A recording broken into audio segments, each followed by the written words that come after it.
Nice. And you have to be connected with the school very nicely. Very much. I told you earlier, I cried when I had to leave the school. So I cried twice because in 10th I thought I'll be leaving of the school and going to another college which is holds up good for somebody who pursues science or whatever. But it so happened that I got into 11th and 12th year and with my subjects, that is bio and computer, which ma'am tells me was the only batch that had it. And then PE was introduced later. So I was very lucky to be a part of this school. It's nice. And do you know a fun fact? When we got to know that you're going to come, we talked with some of your previous teachers who taught you in the school. And one of the teachers said really a beautiful line about you, which was, you're a beautiful brain. And upon seeing you right now, but physically, I mean, you truly deserve that. Thank you so much. I just hope whatever the teachers have told you, I live up to it. That's for sure. So when you got the invitation from the principal that will you be good to come to the school, many nostalgic memories must have crossed your mind. So can you just tell me about it? So I'll tell you what happened. So usually, fathers, principals, reverends do not share their numbers. So I get this call with an unknown number. And I don't know why I received it in a beat. Like, I answered the phone, and on the other side, and this is Sunday morning that this is happening. And usually Sunday mornings are the slow mornings because otherwise the days are quicker and I have to reach up to my client. I picked it up and somebody on the other side of the phone tells me, "Are you from Carmel Academy?" And proudly so I said yes, and I said, "Good morning, Father." "Oh, you recognized me." That was Father Jason. "Do you remember somebody called Father Jason?" I said, "Yes, Father, I remember." And that was the call that happened on a Sunday morning. Very surprised, very filled with emotions, and my husband, who knows nothing about this school because he happens to be from MP, not Maharashtra, is gazing and looking at me. He saw her. She's all full of energy and emotion. What happened? And then I decided all those nostalgic memories that I have with the school, which are plenty, let me tell you, because as I told you, from KG1 till 12, this school has been a huge part of my life. On days, just like you are staying back today, I stayed back in the school. I remember once, then in Stanley, we had the inter-district basketball championships. So from my club, we were taken to Pune. And I was missing exactly. But dearest teachers and our fathers had arranged for a re-examination just for me. So I cannot miss classes because I am in 11th and 12th. And students have already finished their exams.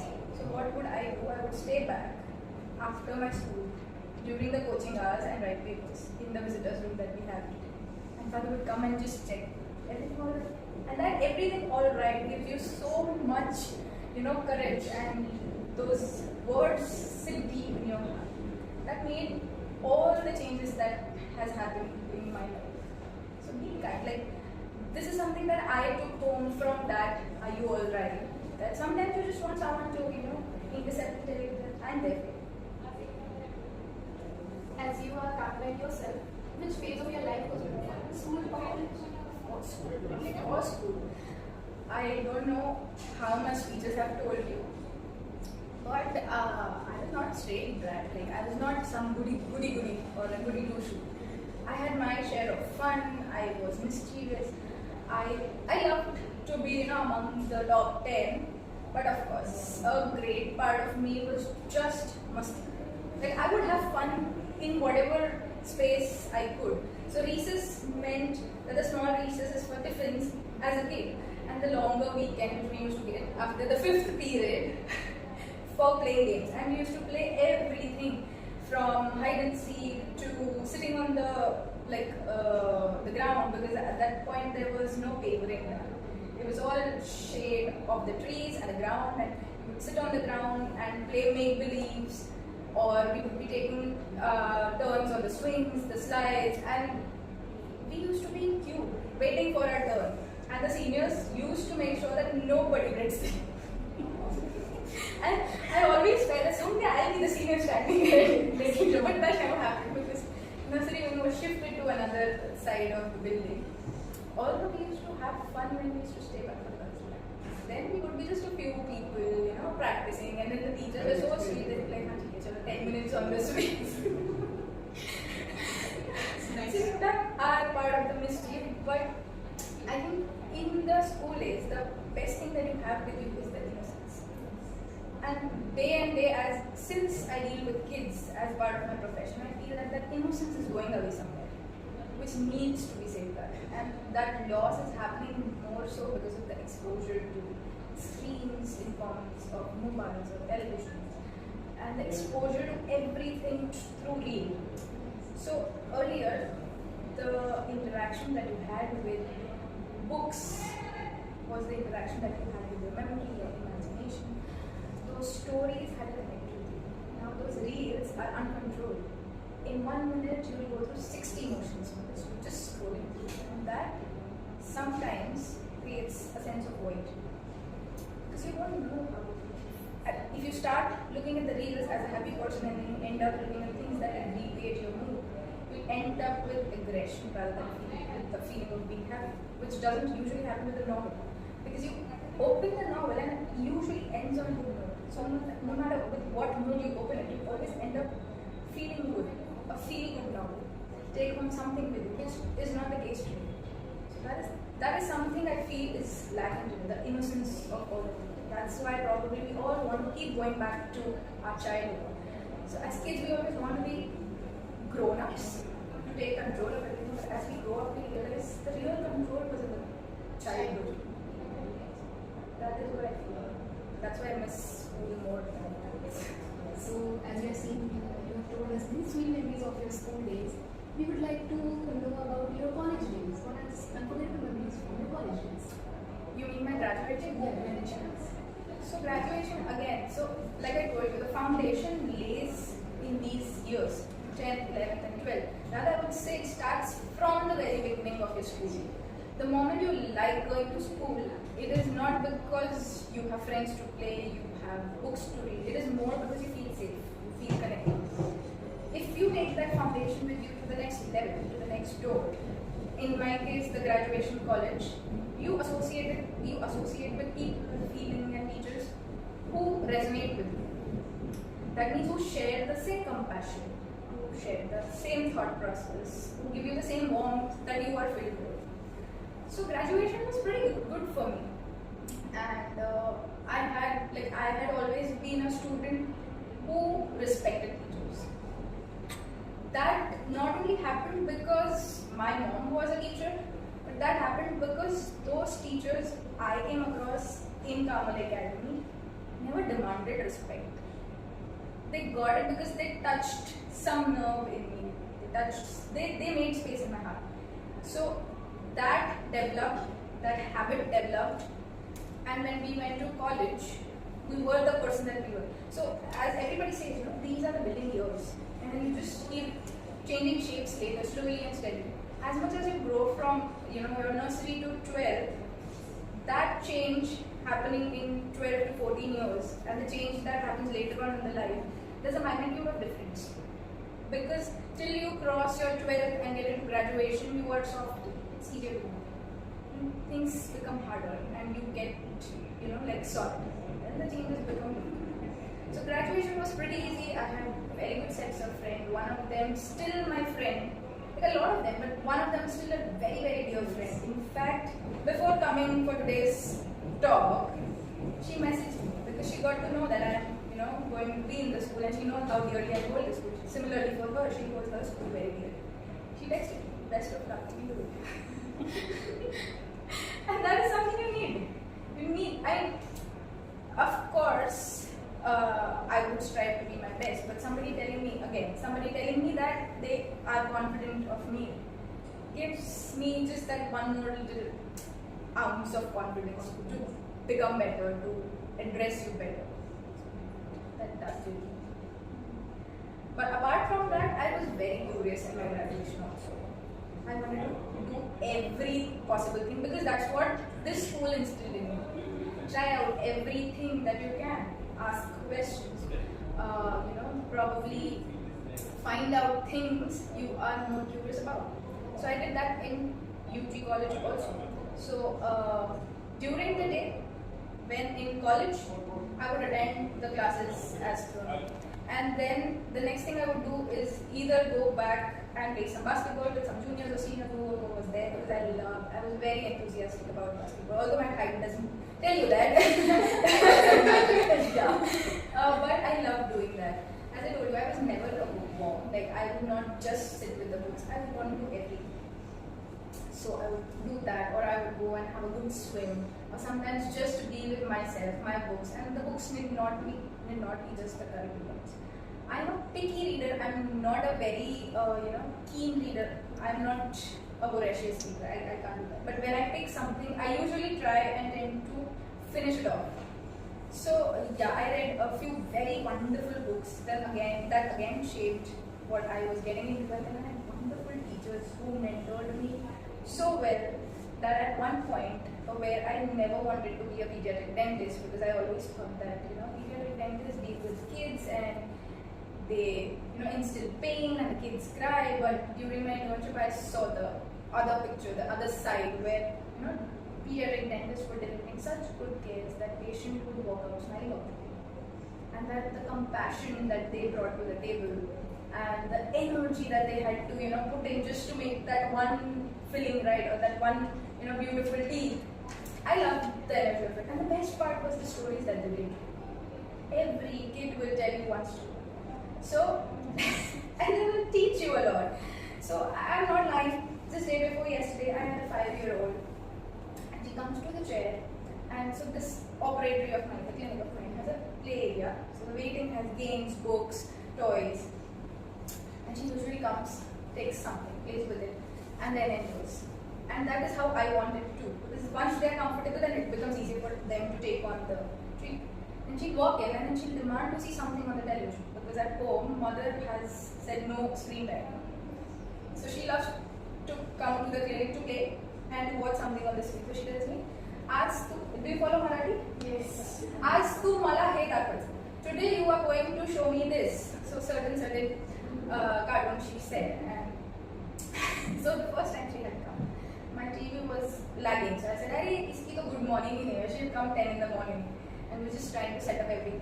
And I said, "Iski to good morning," and she got that phrase. So just day before yesterday. But aaj TV ki good morning ho gayi hai kya? So they are keen observers, and everything is happening. And she asked her mom to show a certain type of series which she disagreed with, because the content was something that she does not appreciate. So she goes back. She shows it. So whenever we are treating, there is a rule. If you want to talk, if you want me to stop, just raise your hand. So she raised her hand, and she was like, "So I have to stop. No matter what I'm doing, I have to stop because they want to speak." I stopped like, wait. कोणताही माणूस छोटा किंवा मोठं नसतं. Everybody is a good person. आपण कोणालाही discriminate नाही करायचं. ते good habit नाही आहे. Which translates that nobody is good or bad, nobody is small or big. Every job is respectable. Do not discriminate on the basis of it. And that to me ran a home run. I said, she's just 5-year-old and she's talking about this to her mother. And why? Because the mother said, that's not good. ती चांगली नाही आहे. The cartoon छान नाही तुझ्यासाठी. ते नाही बघायचं. So she says this. So she's giving back to her mother what her mother has taught her. And in some way, I felt that she's not wrong, because that's what we teach. That respect everyone, love everyone, and treat everyone as equal. Don't discriminate. So she's not wrong. So that's one part. And then the mother and I both were like, okay, we're out of wits here, so just try to divert her attention and just settle her down. You won't believe, after the treatment is done, she gets out of the chair and then she tells me, मला माहिती आहे ती बरोबर काही करत नाही म्हणून तुम्हाला असं सांगितलं. The cartoon. She meant, I know that the cartoon is not good and that's why you told me, but you only told me, no, we shouldn't discriminate. That's why I said that, nobody is big or small, we should love everyone. So they are full of that innocence, that curiosity, and they are great observers. That's why I said the most wonderful part of my job is my kids. They are the best, and the hugs that they give you. Oh my God. That was her last appointment, and she was stretching her arms out, and she hugs me. She's like, Saturday la परत येणार आहे फक्त खेळायला. I'm going to come back on Saturday just to play. I'm not going to get treated. What stage of life were you like, this job, this is it, this is what I want to become? So I'll tell you this. I don't know how much it holds true for everyone, but I have always worked on, the principle of exclusion. So I always knew that this is something I don't want to do.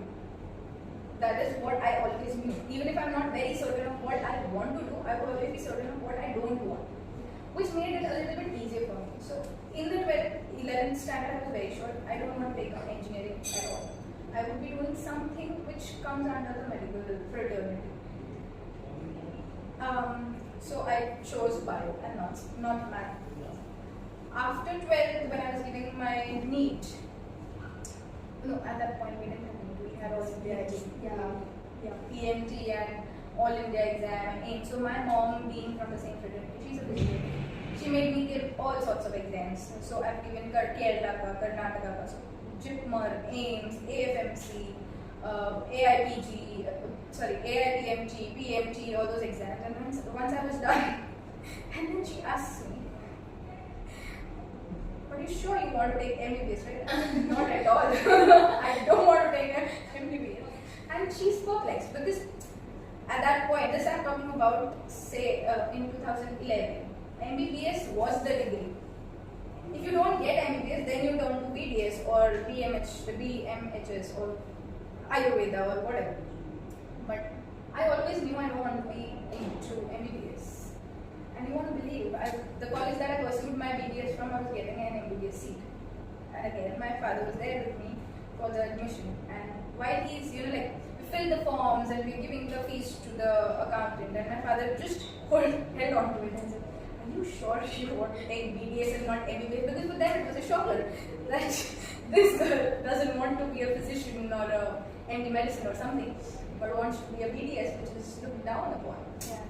Not amongst the jobs that everyone wants to pursue. And then he asked me, "But why?" So I said, and I probably would sound stupid to people, but I just one reason for it. I want to have a job, I want to pursue a profession because I want to be financially independent, but I want to have my social skill also. I want to have a life. For me, I've seen my mother as a working lady. She was a physiotherapist. She pursued, she did her PG, and then she went on to become a lecturer and then a dean in the physiotherapy college. But I always knew that she would always accommodate us, no matter how late. So, and I talk about this with great respect for everyone. And let me tell you, being a homemaker is the toughest job. But being a mother is even tougher than that. No matter what you do, a sense of guilt comes to you all the time. And this I realized later once, I started understanding what my mother is. So I always saw her struggle to meet all the ends because she had so much on her plate and she wanted to give her 100% to everybody, which of course made it a very difficult job for her. I saw my Masi, who is an ENT surgeon, did the same. She did not probably do up-down for the day, but she used to wake up at 4 because there's an emergency. She used to come back at 12 in the night and still take care of the house. And then I saw my Masi, who had done her BDS. At that point, she was at hospital. Big thing. Now I know it doesn't count for anything, and I know her struggles. But at that point, I just knew that she has a life which my mother or my Masi doesn't. So I'd seen NBS, I'd seen BDS, and I had seen physiotherapists. And I'd seen the engineering part also.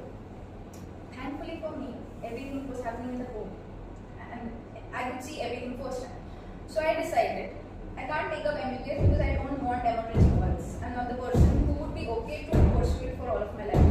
I don't want to be a physiotherapist because there is too much of a struggle.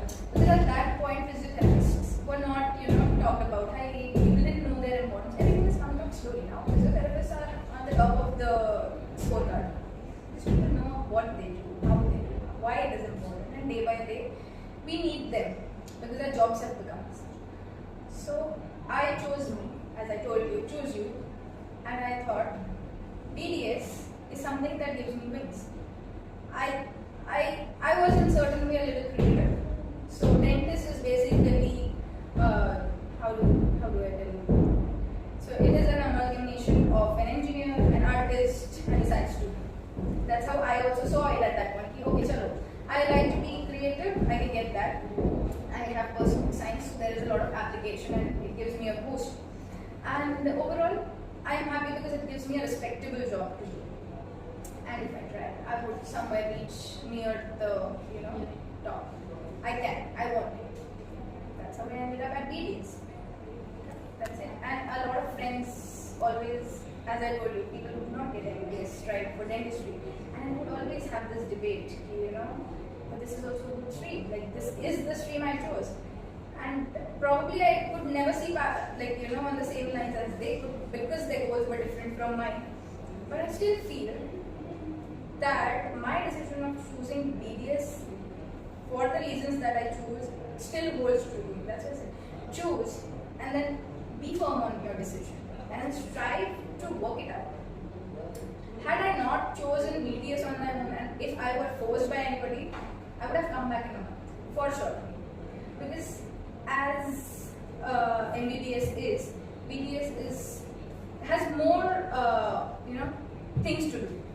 As an MBBS, you don't bring back the lab with you. As a BDS, you take out the lab and get it to your home and work on it and then go and submit it the next day. So the working hours for us as graduates were more as compared to the MBBS students. They would be sipping coffees in the food courts, and we would be, brushing our cavity preparations because that's what we are supposed to. Yes. So there are no shortcuts to hard work. There's always room at the top. And if you put your mind to anything, you can do it. That's what I have eventually arrived at. Can you provide examples of how you have helped patients overcome dental anxiety or fear? So, a lot of patients. See, I treat patients right from the age of 16 months to the 16 years of kid because that's when they have their milk. And to a greater part, their jaws, the position of the bone teeth, etc. Dental anxiety, as I see, or any kind of anxiety, comes into you when being fed with some kind of fear. And it starts earlier. All of our mothers or grandparents or aunts have told us, that kharab ho jayegi chocolate khali. Dentist injection deke that builds the anxiety for the dentist. So what I tell my parents, the parents of the patients that I receive, once they call in for an appointment, I tell them, please don't talk about the elephant in the room. Don't tell them there's not going to be anything. Because the moment I tell you, don't think about the green apple. The green apple comes to your head. Whilst when the slate is clean, that means when they're not thinking about anything, it becomes easier for me to, work. If as well as I know I can make dentistry as painless for them as possible because of the advent of new technologies and material that is there in dentistry today. A greater part is dealing with the psychology of the kid. If the kid is anxious, I need to address the anxiety. I don't have to make sense, or his fear does not need to be justified. He is scared and he has all the rights to be. It is on me to show him how his fears do not go through. So what we usually do is tell to do. That is, I would tell the kid what I'm going to do and show it on me, then on him. And then once we are in equilibrium or we are on the same page, then do the thing. So this very patient that I was telling you about, who had come 3 days prior for the last appointment, she was conceived through IVF to her parents after 14 years of their marriage. She's a very precious baby. But it so happens that with the advent of refined foods, screen time, and everything with so much of sugar, she had seen her first cavity at the age of 2.5. And in the area that they were living at that point, there were some general dentists who graduates who were not pediatric dentists. They held her down and with a lot of struggle treated her. She a very bad experience. And to add to it, she had a hospital infection. She had a blood infection. So it is usually called sepsis. But the infection enters the bloodstream. She was admitted and her mother had been really sick. So when she came to the clinic 2 years later at 5, the mother came to me only because she saw the clinic and she loved it and she read the reviews that were there. And my patients have been very kind to me. I don't know what they see in me, but something right that I am doing strikes a chord with them. So probably they do. And she happened to probably interact with one of them, and that's how she got confidence. The day she came to me, she just saw everything. She saw the chamber where I work, she saw the chair, she saw. Of course, as a parent, you want to get the best for your kid, and as a scared parent, you want to do right by everything. So she saw everything. She just told me that she has a swelling here. She has a swelling on the left cheek because of an abscess in her tooth. She's very scared. She's not opening mouth. She's not talking to me. And usually, what happens is when something scares you to the bits, it stays with you, and the whole environment probably reminded her of that struggle which she went through 2 years back. So the kid tells me, I don't want you to touch it. I don't want you touching it because I know you're going to inject me and you're going to cause me pain. So what I did was I did not get anything on the chair. It's sad. We had a talk. We talked about what she liked, what she doesn't like, what was the best part of her day, what she likes to see, eat, etc., etc., etc. And then later, when we were parring with each other, she just goes, check. I didn't have to do anything. She just went up. These kids are smart, they know. So yeah, just that. She just happened to, so you have to become them. When you want to treat them, you want to be them. So your teacher, no matter how highly they are trained, when they want to address you, they will, simplify the example, and that's when they are the better teachers. Not because they can talk about those big equations or theorems or grammar to you. No. If they can simplify and put your doubts to rest, that's when they are good. That's true for any form of treatment or any form of service that you have to deliver. So that's what happened. And after that, I have treated not less than 12 teeth for our treatment. Because only a few teeth were good. All of them had either cavities or some needed some kind of root canal treatment. Yeah, so that's a sad state, but that we are seeing every day. That's how. You have said in the session that experience teaches a lot. So what you have gained from your experience until now? I'm too young to talk about this. No, really. But I think what tells me, whatever I've gathered through these years, trust yourself. Okay? Trust yourself, but take everything with a pinch of salt. So what I want to tell you with this is that when in doubt, don't trust too much on yourself. Maybe take it. And that means don't go on beating yourself for something where you have made a mistake. You are all humans. We are all humans.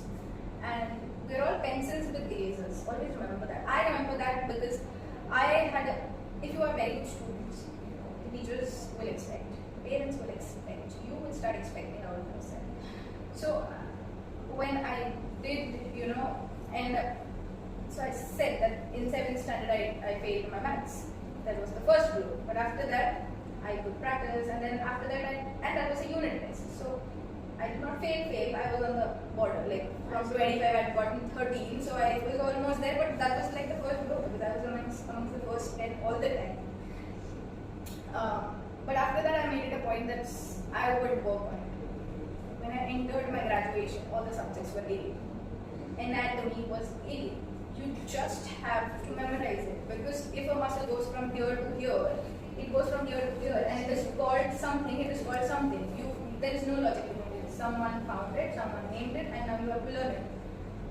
And that's about it. And you don't have to see it as naturally. You have to see it on the cadavers and everything. But how will you remember it? You can't apply it so much on the first Later, yes, it becomes easier because practice makes it perfect. So, anatomy scared me, too much. And then the person said, and I'm failing. That hurt very much. And after that, I understood that being hard on me was not working out for me. So I devised ways to, be there somewhere. Because I knew that anatomy is a good part of my profession. I have to know it. So then, as I told you, you have to learn with application. So devised. At that point, we did not have so much of internet material. We used to have CDs that would come with the books. We used to have good books in the libraries. And some very good teachers who would take you to the cadaver room and tell you, listen, this is this muscle. Touch it, feel it. And we were left in office for doing it. You have to do it. And that's what happened. And that's where I learned that beating yourself too much is not a way. You have to work out ways to find an answer to the problem that you are facing. That's about it. How was your life as a resident, especially cadaver? Oh, no, so as a graduate, as a dental graduate, our experiences were like, we used to go to the anatomy department in the cadaver room only once a week. Because we deal with the face and the jaw. So this was an opinion in the college that we don't need to know a lot about the muscles. Which is not true. Because as things have progressed, they say there is one fascia that goes. So there's a link between your head to your toes and it goes to your mouth. So if you don't know all of it, you're just treating a symptom, you're not treating the disease. But for me, the good part of it was that as I told you, there's always somebody who shines the light for you. So we would take up extra classes with those teachers. If you want to know something, if you want to get into it, there would always be somebody who would be like, we'll show you. So that one teacher, I still remember, Vanjari sir and Lakshmi ma'am, very strict teachers, but they loved students who asked questions. Like, okay, come after the class and I'll show you. So, and formicrosol, like the formalin gas that comes out, horrible. On the first day, all those people who were like, anatomy dissection, he to dekhna tha, isliye to I did. Everyone started falling. One by one, people started fainting and falling. So it's that bad because we are never exposed to bodies like that. So looking at somebody in that fashion is scary. The whole experience becomes even worse because of the smell. Because of course it's a dead body. So yeah, but yeah, anybody, there's always some, where there's a will, there's a way. So forced yourself in and then got out with something. That's how it is. Cadaver room was okay. Teachers made it even better. And thanks to those people who, donated their bodies for us, because we get to learn so much from the body which we wouldn't otherwise. So yeah, that's about it. And that will happen every day. Okay. What do you see as the most significant dental care challenge faced by patients today? Awareness. As much as people are aware about the aesthetics, people are not aware about the dental hygiene. Everything that is happening today is about how it looks rather than how it should be or how it helps. So a lot of people, although they Google and Dr. Google sorts a lot of problem for them, it creates a lot of problem for them too. So I've seen advertisements that आपके toothpaste में नमक है, क्या आपके दांतों में दर्द है, या purple gel that will make your teeth white, but nobody talks about what it is doing to make the teeth white. So the science behind lies apart, the awareness part is pushed back, and anything वही है ना कि you are selling the product because of what you are selling as an idea. Whereas I feel what you should be doing is, putting your head and putting your brains into it and seeing how it helps you or how it affects you. A lot of times, 9 out of 10 dentists do not recommend Sensodyne or they do not recommend namak wala toothpaste. But who are these 9 out of 10? Nobody knows. So people would just go and buy what they see. And OTC is a big problem. Over-the-counter sale of over-the-counter products has become a big problem in India. because today दांत में दर्द है, मैं pharmaceutical इसमें जाके बोलूँगी दांत में दर्द है, slip me an antibiotic, slip me one painkiller, without it, वो pain ठीक हो जाएगा. I am not going to go to the dentist and really show what is happening. But the worst case scenario is never told to you. As in the kid that I just treated recently, that infection can drain down to your bloodstream and it could even kill you. And nobody talks about it. And everybody talks about dentistry being costly, but it's not the dentistry that is costly. It's the neglect that is costly. So if you come to me when all your teeth are good, maintenance is not going to cost you anything. But if you come to me when you have a cavity, it's going to cost you more than what just the maintenance would cost. If you come to me with a even older issue, I might have to take you in for a root canal treatment. That will be costlier than your filling. So again, if you keep building on to the problem and you come to me at a phase where the things have gone so bad and you want me to move my magic wand and make it right, that is not going to happen. And even if that does happen, it has to come with some cost. So that's one problem that I see. That's the awareness part of it.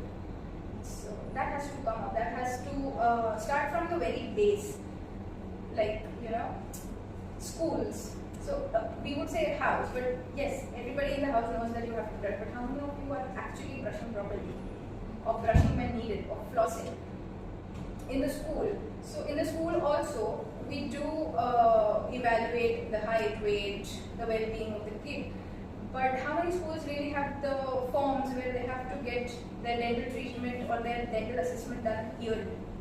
I happened to cross only one school in Nagpur. One patient came into the clinic only because the school needed, and this is about a 4-year-old boy going into KG1 out of nursery. He said the school has mandated to come to a dentist, get their stamp and sign form that this kid is cavity free or this kid needs dental health, the checkup or whatever. And that was a mandate, which is not seen with all the schools. So it starts young, it goes a long way. Changing later becomes a problem. That's okay. Yeah. In today's era, technology has progressed a lot. So how do you see the role of technology in involving the healthcare? See, again, so awareness has to happen. Everybody wants everything on the tip of their fingers now. So anything that takes, some effort to do is pushed back. If you can do it on the phone, if you can just do it with some clicks, it becomes easier. So now, day by day, everything is moving towards virtual reality. So it wouldn't take a lot of time before AI becomes, in fact, AI has become a part of dentistry even today. So all the aligners, clear aligners that you see, they're all AI based. So what they do is scan. That goes into a computer. No more taking, impressions with those elastomers or the impression material. Just scan it and then real time showing what changes they are going to do in your teeth and how the end result is. So that is one part of dentistry being, inclusive of AI. The other part would be, or in fact it has become, so the reminders that they give you, that it's a time for your yearly checkup or your 6-monthly checkup. That one good thing that can happen is that is happening. So there are scanners now where you just upload your photographs on the basis of some certain previous information that has been fed into the scanners. The scanners can tell you that okay, this is a cavity that is happening and this might need this treatment, or this is something that is going wrong with your tooth, and that's how. So that is where the AI or the technology comes in when concerned with dentistry. See, with the advent of technology, things have become so simpler. But the only thing again is how much interested are you in it? Today, we use PhonePe, Google Pay, all those UPIs like that. When it started, everyone was scared. And that is how it is with dentistry too. Or technology in any medical system, right? Everybody wants to get the best treatment, but somehow everybody is scared of a change. So, but then it will happen as the awareness grows, as things progress. Things become easier, more acceptable. And today's generation is very absorbing of, or adapting of the new things. So they're very sad. Sooner or later, I think that will become one part of your life, and you won't even have to think twice. It will become just like a routine. So, during your session, we got to know about your writing interests. So, what are the contents you like to highlight in your writing work? So, unfortunately, I have not written a lot in the past year, but I usually write about my thoughts. So, it depends. So, sometimes a few of my poems have been on friendships, a few of the work has been on my connect with my parents. Some of it has been on how, so as I told you, there was a time where I was struggling in my BG days. So the struggle, that disparity that was happening, the thought process. So as a, the creative part of you comes in only when like when it comes to you. There is no timing of it. आज मेरे को poem इतनी है लग पे तो मैं लिख दूँ. If I feel it, I will be able to write it better. Of course, I can scribble, but it won't be heartfelt and it won't, come out as natural.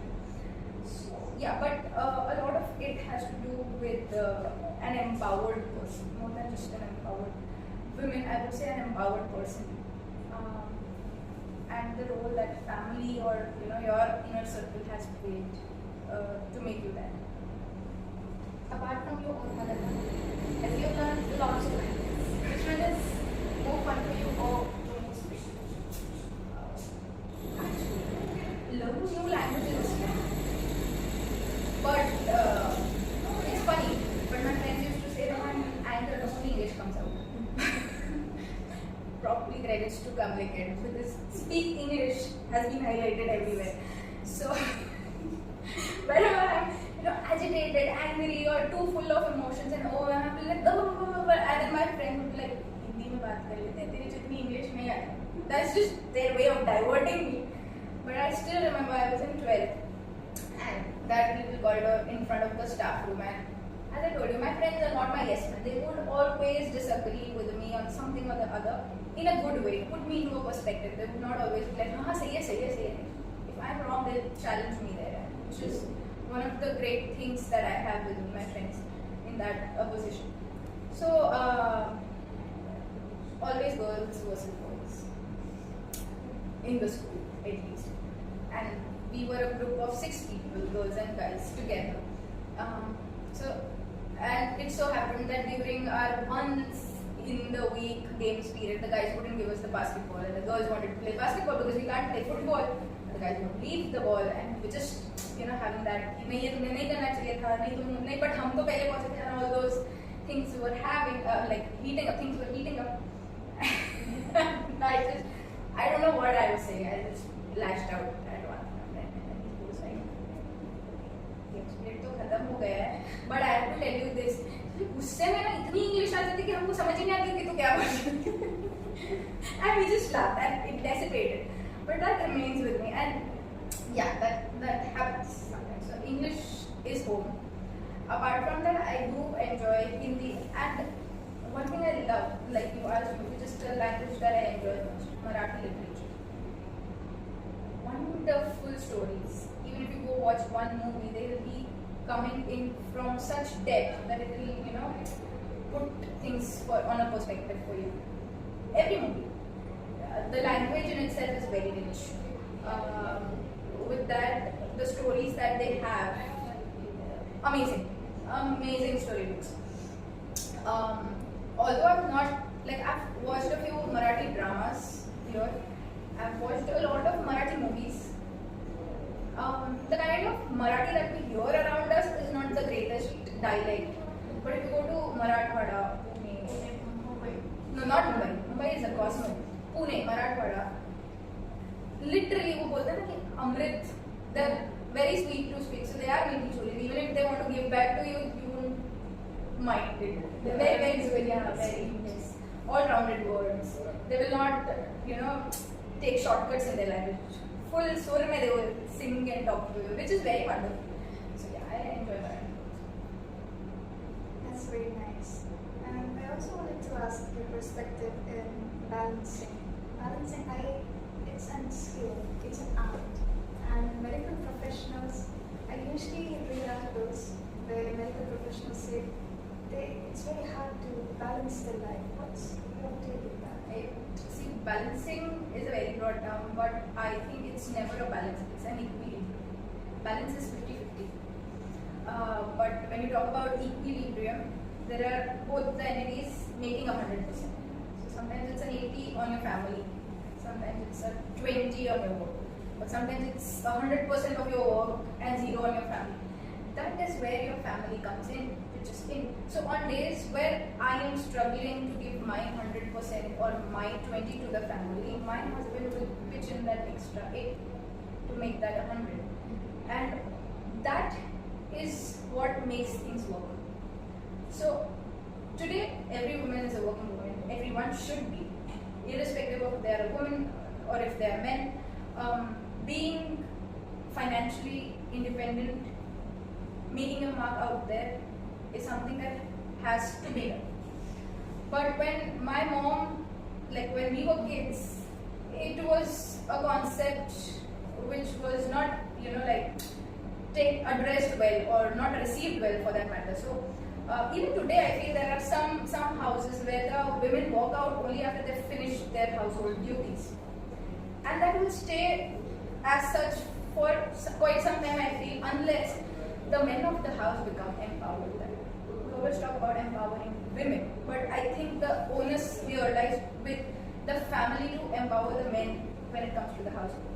Although motherhood or the sentiments that a woman has, the emotions that the woman will carry, would be with the woman only, a father can't mother.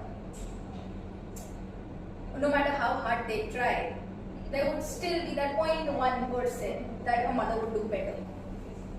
Having said that, when you have someone who wants to be there for you, makes all the difference. Probably they might not be able to take everything off your plate. And you don't want that. Just the value system or just the thought of being there for you would matter. And that equilibrium or that balance is not something that only one person can manage, because it's a dynamic relationship, family, household, or workplace, or your society, like your social life. So if in my clinic the assistant that I work with is in complete sync with me, my output becomes way better than if I'm handling everything on my own. Similarly, if in the house my things or my duties are in sync with my husband's or my family's duties, the output would become better. And then the real, equilibrium or the balance happens. That's what I believe, and that I've seen as a kid. Because my mom used to leave the house at 7 in the morning, and our school used to begin at 8:20. So a lot of times my grandfather used to prepare breakfast for us. My father used to pack tiffin for us. And for us, it was very natural. Because as I told you, the blank slate, we didn't see it otherwise. But for a lot of people, it was an alien notion that men in the kitchen. My grandfather never made any dindoras about it, that he's making breakfast. And he was the one who would knock on the door and tell us, okay, get up, it's time for you to get ready. And what that did was, make my mother who she is. Because finally, she could become the best version of her, because her family was taken care of by her father-in-law and her husband. And what it did to us was we became people who understood that it is more important to be the air beneath somebody's wing. So my brother today, being the man, being the boy, would still be able to cook in the house. And will still clean up after we have had food. And that says a lot more about my parents than it says about my brother, of course. But because of that, what is happening is now the next generation is going to see that this is normal. This is not something extra. So when people put men on pedestal for doing the bare minimum, I sometimes feel it's unnecessary. But as growing in the age that you are, if the guys take up on themselves to be there for their sisters, to be there for their friends, to be there for their mothers, that they will carry along once they have their partners. Every girl today is independent. All she wants is that love. She doesn't want your money. She doesn't want anything else but that love. And that one has to understand. And that goes same for the men. So, yeah. How do you balance your work life and your personal life? And one more thing, what kind of conversation do both husband and wife have at home? You being a doctor and he being a CA, what kind of conversation you guys have at home? Mom, we have kids. Your kids. We are just kids. We don't have kids, and we have been told to have kids. Sorry, I don't know if you want to hear this. But both of us, in our heart, are still kids, and that makes it really easy for us. Contrary to what people believe, too much maturity is not needed. As I told you, kids get a lot of innocence in them. And my husband really, is somebody who has made my life a really simple. Even when I wanted to come here, he made sure that I was covered on all aspects. In the sense that my consultations, my clinic, and the arrangements I have to make in my absence for the clinic to function very well was made by him. In a way that he would remind me that, okay, you have to do this. Of course, he's not going to make a call because that's my territory. But he would remind me. When it came to the house, I'm not lying. For the past 3 days, I have not been in the kitchen. I have not been in the kitchen. He made me breakfast. He has even gotten food to the table. Of course, we have maid who facilitates everything, but I did not have to look after the maid. And there's this rare quality that I appreciate in men. That is doing everything without telling you that they're going that extra mile. I know what he's doing, and I really appreciate. But he'll never rub it in my face, and that's what matters the most. Maybe sometimes he does more than I do. You balance it, right? So I will give that credit to him, and even his mom. So our mom, like my mother-in-law, doesn't stay with us, but she's a wonderful woman. I've learned so much resilience from her. You won't believe, ma'am. When we got married, and we are into a love marriage, so we chose each other, and then the family came on board, and there was no drama, thankfully. Although, yeah. So, but then my mother-in-law is so practical and so supportive that I never knew how to roll chapatis before I got married, and that was not an issue for her. She said, "Fine, Sheila, when she has to, tab tak ye pata hai." And she said that. She did, and that's why I say that it has to start right in the family. If the family empowers the boy in the household, the woman will automatically be empowered in the world outside. So sometimes you don't need to make things complicated. The simpler the better. So yeah, that's one thing that we do. And there's just one thing that we follow. That we are our inner circle, just the two of us. If something goes bad between him and me, it stays in those four walls, and between him and me, we are one unit outside of those four walls. And the patience and the calmness that he has, I'm just trying. So we'll conclude the interview with this last question. What is that one piece of advice you would like to give to aspiring young minds?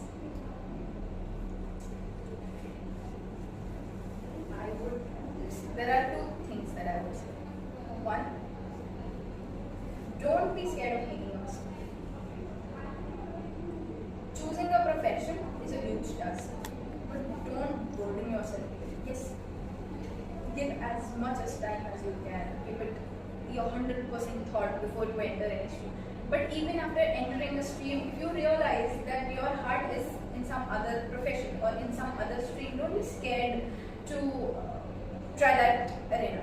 Maybe do it as a side gig. Everyone wants a security. So everybody, all your parents, your relatives, everyone who thinks good for you comes, from a space of love for you, would tell you that, become, establish yourself first and then probably pursue your vocational habits or co-curricular passion. And they're not wrong. But again, if somebody else decides on what you should do, I don't think your heart would 100% be there in that way. yes, maybe listen to them. Of course, they are the elders, they know things which you might not have seen, and I hope you never have to see those struggles. But at the same time, try to communicate your thoughts to them. You know, a lot of times when you talk to your parents, your elders, and you tell them your plan, contrary to popular opinion, they understand and they receive it. And they might even put you in the right direction. So, not many people know, but when I was applying for my graduation, I had applied for Xavier's literature. And I had secured position because I was a science student, and they had different sections. Like, if you come from art PUC, you have another list. If you come from commerce PUC, you have another list. And for science, you have another list. So in the science list, I was selected for Xavier's Mumbai. But it so happened that the interview for Xavier's Mumbai and BMIMS Varkra was on the same day. So I had to decide if I was to take literature or I had to go into BDS. And I thought that my parents are going to tell me, listen, you are getting this.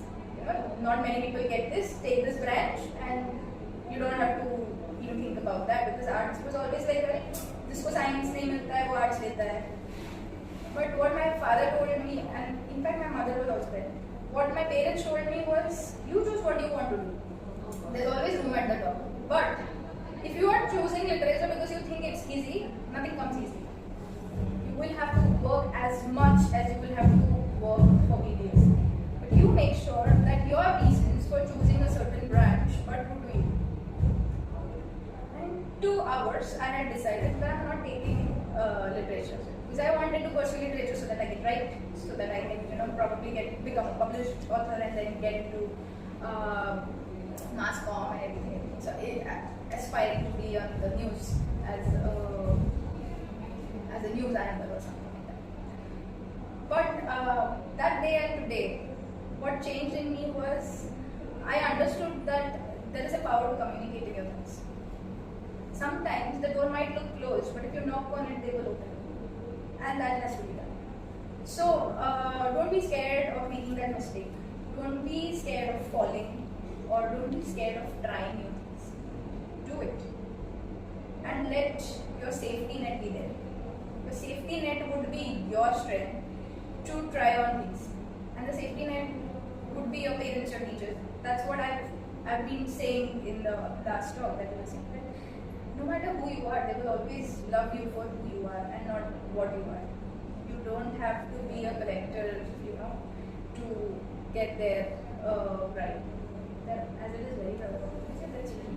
For teachers also, who are there to love you for who you are. But first, start loving you for who you are and changing what you're doing. All of your answers were so satisfying, and we are all of 3 of us are glad that we got a chance to interact with you. It was such a sweet interaction. Thank you for coming here and giving your valuable time to us. We really appreciated your presence. Thank you. Thank you so much, Anushree, Jackie, and Dina. It was so good to have you.